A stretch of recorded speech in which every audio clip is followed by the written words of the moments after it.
as of 1 o'clock on today. Few housekeeping rules, not rules, just so you know what's going on. You'll be receiving this video, which is our annual meeting. And these slides that are behind me, you really don't have to pay much attention. You can pay attention, but you can't, probably not going to read them. We are sending those to you also as an attachment. So they will be, you can print those out on your computer and you can follow along with us as we chat. And with that, you received an email also from TK, which told you about all the questions that you have. Get them to us by Friday the 12th. We will consolidate them and get them back to everybody. And with that, let's start. The first slide, TK, we're going to start with a quick review of 2020 or 2019/20. And I will take you through a real overview. I'll turn it over to Dave Poussin, who'll take you through the grounds. Joe Vincent will take you through the tournaments. And then John Negro will take you through all the financials. So the first thing for last year, actually I wish I was there in person with everybody, because it's the first time in my 6 years here we are going to have a positive year income-wise. It's been a hard struggle on the board. This board has done massive work to get us into a positive position. When John reviews the actual details of the numbers, you're going to see actually how it really was a fantastic year for us. We continue to see positivity through the first couple of months of this year. Usually in the months of December and January, for the past 7 years, we've been starting $250,000 to $300,000 in the hole. This year, we are in the positive at this point in time. So that continues to show us some great strength. The trends on memberships. Everybody talks about what are we doing for membership growth. For the past couple of months, we've seen between 5 and 10 members per month. John is going to give you the actual numbers of our memberships, but we're not losing members the way we had been in the past. There's probably quite a few reasons for that, but I'm not going to go into that. We'll just let that be. This year, we've had a minimal membership loss, and the reason we usually lose 10 to 15% of our membership through attrition. This year, I believe we lost maybe 6 members through really attrition, which is old age, sickness, and they can't continue. And we have some members from Canada and Ireland that are on hold because of COVID that can't get here. We also updated our bylaws, and that's just really taking all the changes and the voting changes that we made in the past few years and updated it into one cohesive updated bylaws. You can read them on the website, and or you can get a copy from TK. We also, in membership, started a stewardship program. That is where old members we contacted if they wanted to donate their certificate back to the club. And we've had, surprisingly, some success. We've had 13 or 14 members donate their certificates back to the club. Now, these are elderly members that have been around and left the club years ago, and it also helped us track them down. COVID-19. Obviously, we are not in person with you because of COVID-19, and the impact it's had on this club has been very interesting. In the summertime, we usually have very minimal play, and we also have very minimal sales in the grill room. because of COVID, everybody came out to play golf. So we had a very positive impact on the number of rounds in fee play that we had over the summer. Yes, we did have an impact downward on the grill room, but we usually don't sell a lot there anyway. We did have an impact on personnel, and we got a PPP loan or grant from the government of approximately $125,000, which covered off on the salaries. Now, you should note, we did not take that into income because the government has not told us how we are going to get relief from that at this point in time. And if you want all the details, you can read. We also sent you an attachment, which is our annual financial statements from the accountants. On page 11 of those statements gives you a full write-up on how that PPP loan is being handled. In a quick summary, we're handling it as a liability on the balance sheet. We still owe it to the bank. And when the bank tells us how to relieve it, we'll take it into income as a grant. Okay. Also, Dave will get into a lot more of this, but the condition of our golf course, the greens are in excellent shape at this point in time. For those members who've been around for a while, they remember putting on sand for a while. Those days have long passed. The green speed, Dave is going to talk quite a bit about that. And at this point, from a perspective, we have a great product to sell and an offering for the people. We do have a pig problem. Obviously, you've seen pigs out there. And to date, in the last 2 months, we have removed 80 pigs. So, and removed is the nice way of saying it.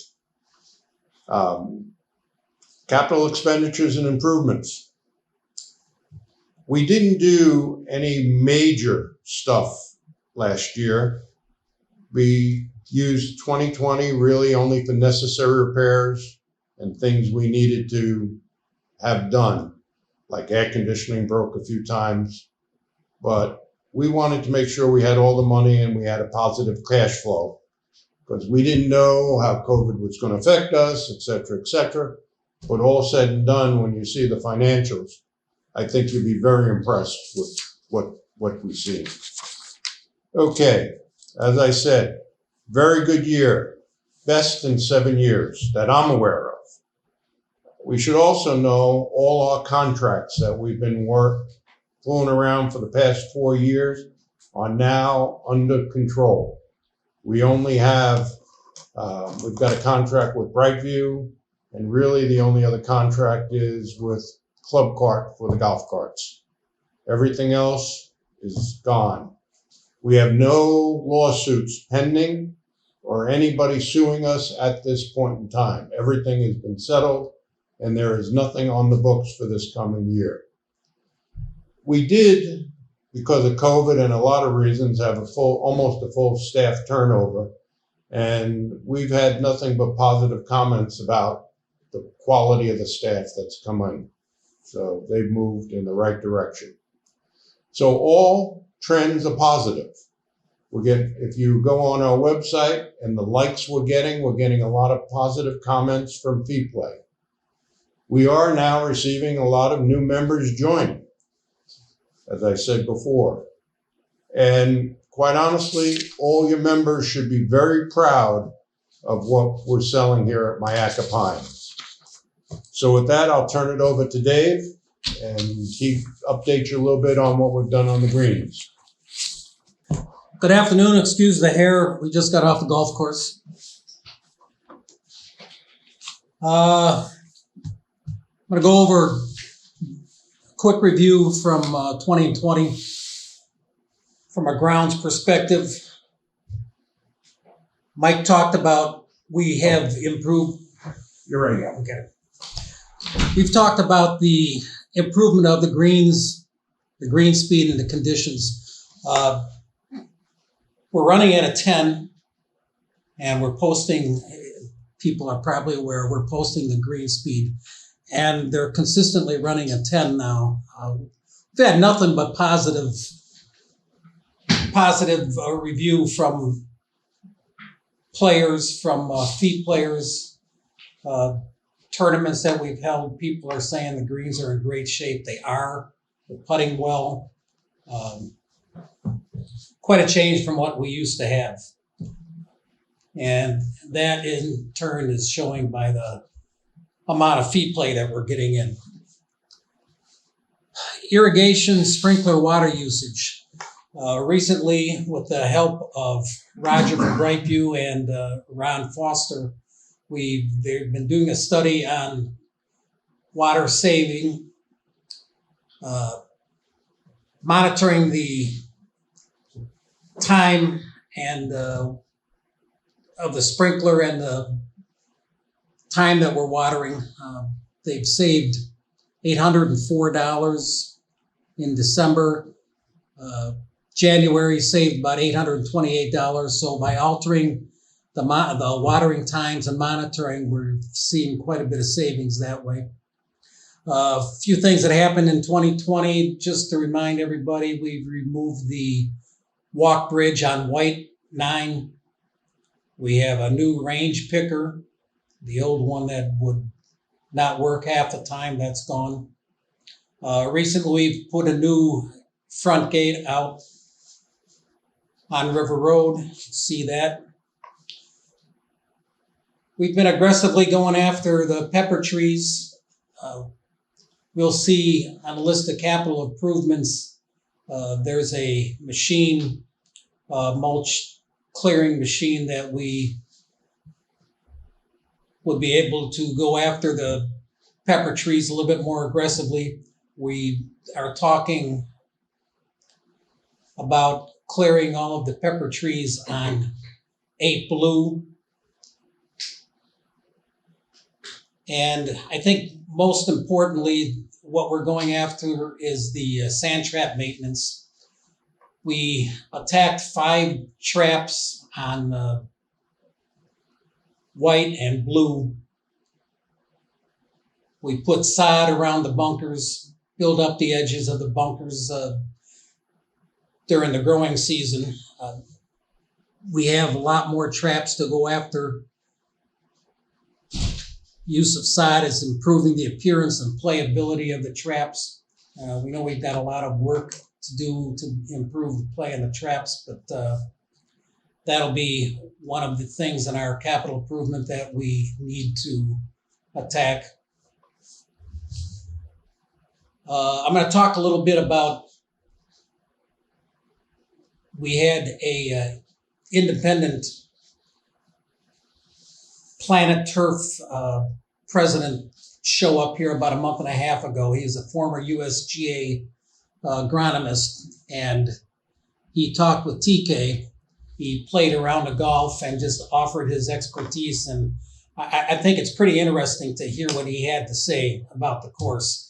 He complimented the condition of the course, fairways, greens, complimented its green speed, suggested that we continue to aggressively attack the greens by verticutting, top dressing. He thought our green speed was really good. He enjoyed putting on the greens. So he had nothing but good things to say about the course. He did mention that a number of the tees are too small for the traffic that we have on the course.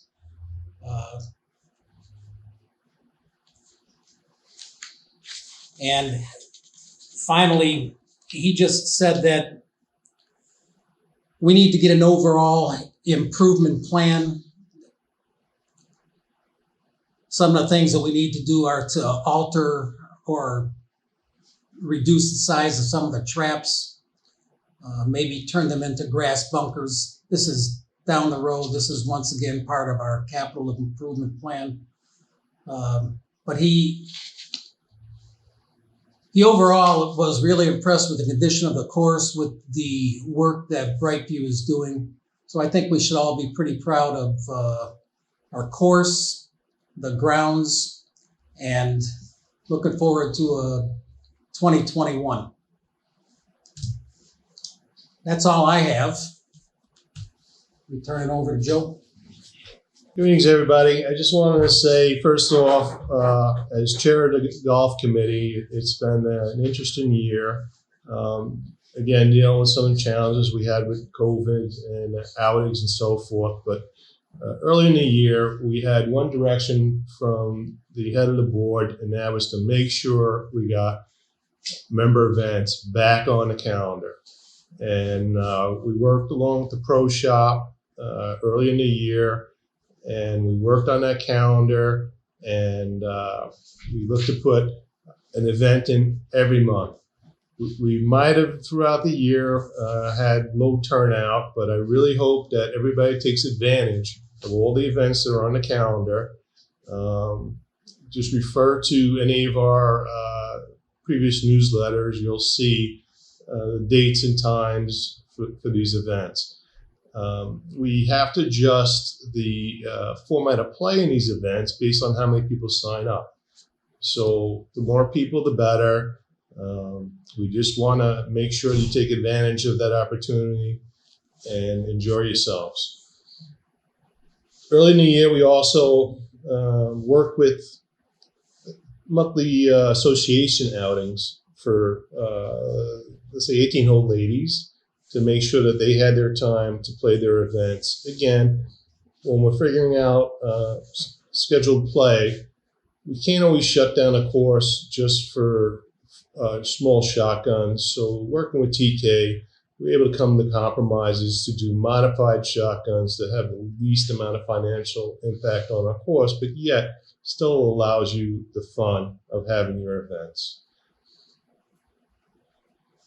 Throughout the year, we also took a look at all the courses around us, and we started comparing rates, and then we worked with finance.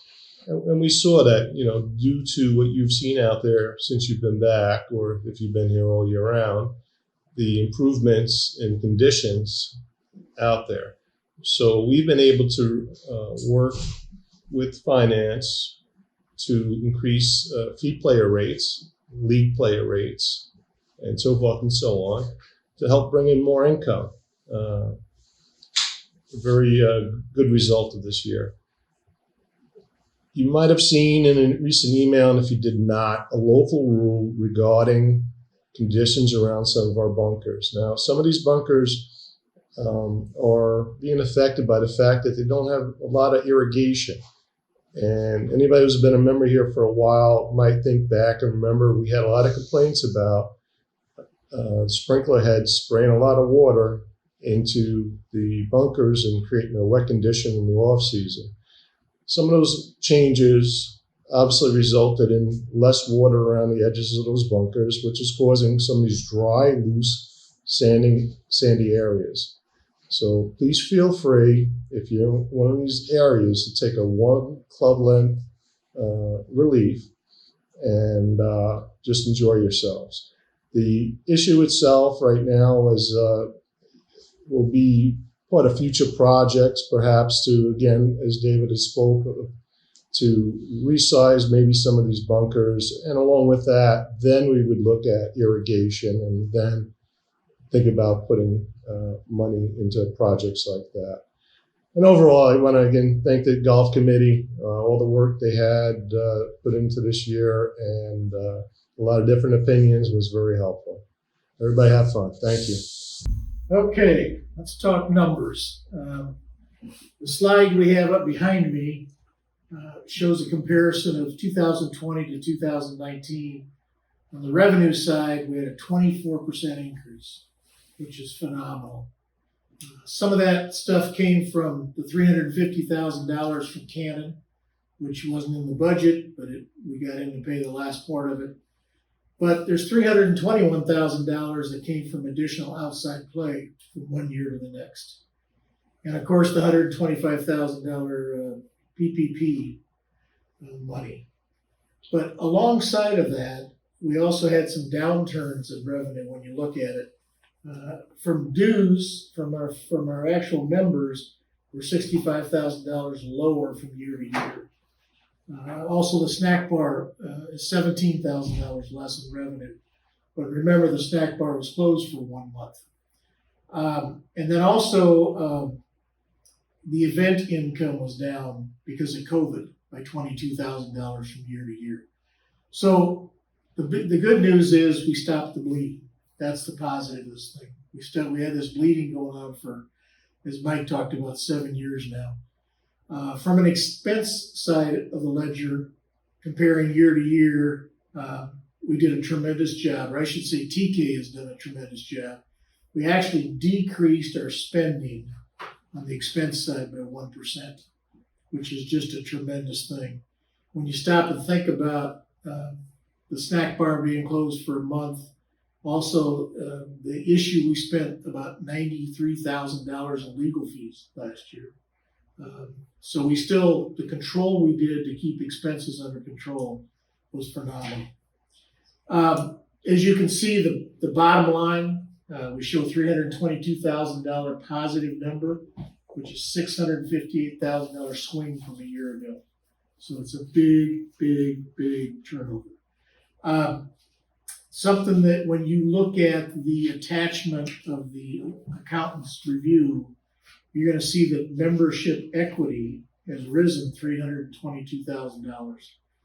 It's now $2,037,000. Stop and think about this, that includes the $1.1 million that Canon paid us over the last number of years. If it wasn't for Canon, we'd be broke. And I'll be very honest to you about that side. But the numbers were very good, very positive. We're looking forward to next year. The next slide I want to talk about is where we stand with membership. As you can see, equity family 56, equity single 69, and on down the line between non-equity, 1 year pass, heritage, weekender, monthly, is a total of 168, which is a positive number. It's going up. We signed quite a few up in the last couple of months. But we do have 14 members that are on hold because of COVID. These are the Canadians that can't make it down. We've got one from Ireland, and then there's a couple here from the Midwest that didn't come down because of COVID. So hopefully those numbers will change once we get this vaccine situation taken care of. The next slide is on the projection or the budget for 2021. From a revenue perspective, it shows $3,063,000, which is a 5% decrease. But the biggest portion of that decrease is we no longer have any money coming from John Cannon. So that probably puts us more in line with what we are at. From an expense standpoint, we got a 4% increase over last year, and we're still projecting a net income of $30,000. And now this is a big deal because this year we've changed to an accrual system. So our finances are not cash-based anymore, P&Ls. It's actually accrual. And in that accrual this time, we're taking into effect the capital improvement income and expense, and also the depreciation income or the expense. And in that, say, the depreciation has been $200,000 each year, and that hasn't been in our P&L cash statement. So we're still going to do all those numbers. We're still projecting the $30,000. This also included budgeting for COVID. So we reduced the number of members by 15% in this budget because of COVID, and we're actually gone the other way now. But we also has worked very hard at raising the rack rate by $5 for both league fees and for outside fee play. So that number is going to go up too. With that, it's been a real positive aspect. The last slide I'd like to talk about is the ideas that have come up for capital improvement this coming year. Like you heard before, we didn't do any capital improvement in this past year, and a lot of it was cash flow and not knowing where we were with COVID and how it was going to affect us. So now we're looking at a positive chance of making some course changes in capital improvement this year. We've got last year's money, which is about $110,000, plus approximately $100,000 that we're going to get this year, or have gotten this year. So we got about $210,000 to spend in capital improvements. These are items that are on this list that is going to be an attachment that's going to be sent to you. And we would like you to give us a ranking of your feelings. We want to know what you feel is the most important thing to spend money on. The ideas in here is about repairing the bulkheads, repairing cart paths, laser leveling to tee boxes, the sand trap repairs, possibly paying down some money on the balance of the loan we have out for the greens, replacing the driving mat, reconfiguring the grill room, redoing the grill room with some tables and chairs, expanding the pro shop, repainting lightning sheds, repainting cart barns, repairing walkways into the clubhouse, and then cutting back the pepper trees that Dave talked about. So these are all ideas that have come to us. We're looking for input from you on what you think is important. With that, that's all I have.